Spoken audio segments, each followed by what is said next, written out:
নিতে পারে, আমার একটা কেবল 5 অ্যাম্পিয়ার কারেন্ট নিতে পারে।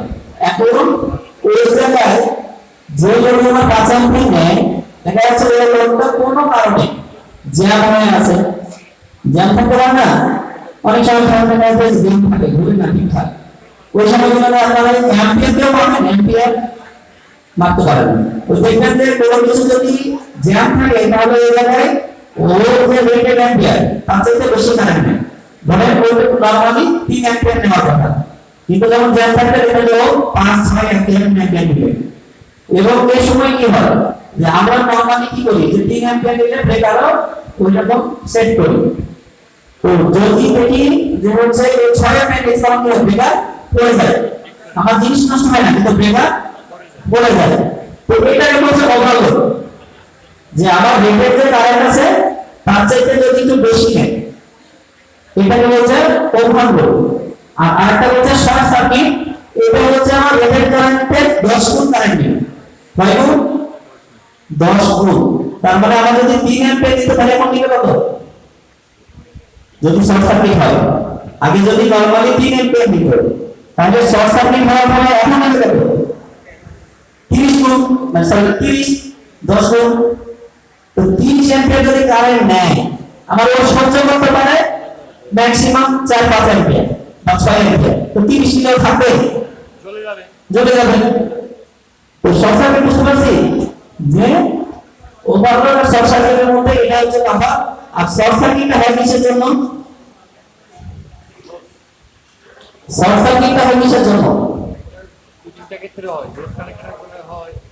এটা বিভিন্ন কারণে হতে পারে। এটা আমরা যখন কাজ করি তখন যদি লুজ কানেকশন থাকে তাহলে শর্ট সার্কিট হওয়ার চান্স থাকতে পারে। আবার প্রাকৃতিকগত কারণেও শর্ট সার্কিট হওয়ার চান্স থাকতে পারে।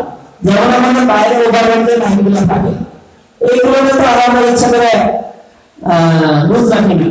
এগুলো কি হয়, দেখা যায় একটা উপর কাজ করে শর্ট হয়ে যায়।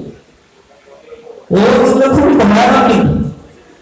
ঠিক আছে, কিছুদিন আগে আমাদের এক ফ্যাক্টরিতে আমাদের এক ভাই হাই ভোল্টেজ কেবল, যেটা এইচটি কেবল যেটাকে বলি, কেবল যেগুলো, এই কেবলে শর্ট খাইছে। তো আমাদের উনি আমাদের লোক ছিল না, উনি একটা কন্ট্রাক্টরের লোক ছিল, ও রং করার কাজ করছে। কিন্তু ও জানে না যে ওই জায়গায় আমার চোখে দেখতে পাচ্ছে, কিন্তু ওর ভিতরে ওই জ্ঞানটা নাই যে এই জায়গায় কি অবস্থা, কি পরিমাণ ভোল্টেজ আছে, এই জ্ঞানটা তার ভিতর নাই। আপনারা একটা জিনিস দেখে রাখেন যে ইলেকট্রিশিয়ান যারা থাকবেন, যারা ইলেকট্রিক্যাল নিয়ে কাজ করবেন, পাওয়ার নিয়ে কাজ করবেন, আপনারা সবসময় একটা জিনিস মাথায় রাখবেন যে যে কোনো কাজ করার আগে একে আগে চেক করে নেবেন, এটাতে পাওয়ার থাকুক আর না থাকুক, এটা নিজের সেফটির জন্য চেক করে নিতে হবে। কারণ কি অনেক সময় আমরা এমন হয় না যে ফ্রেজ হাত দিচ্ছি না যে ফ্রেজে কারেন্ট থাকতে পারে, নিম্বালে হাতে বাড়ি হয়েছে খাইছে এরকম কেন কি ভাই কিছু বলবো না, বলেন ভাই একটা মাইক।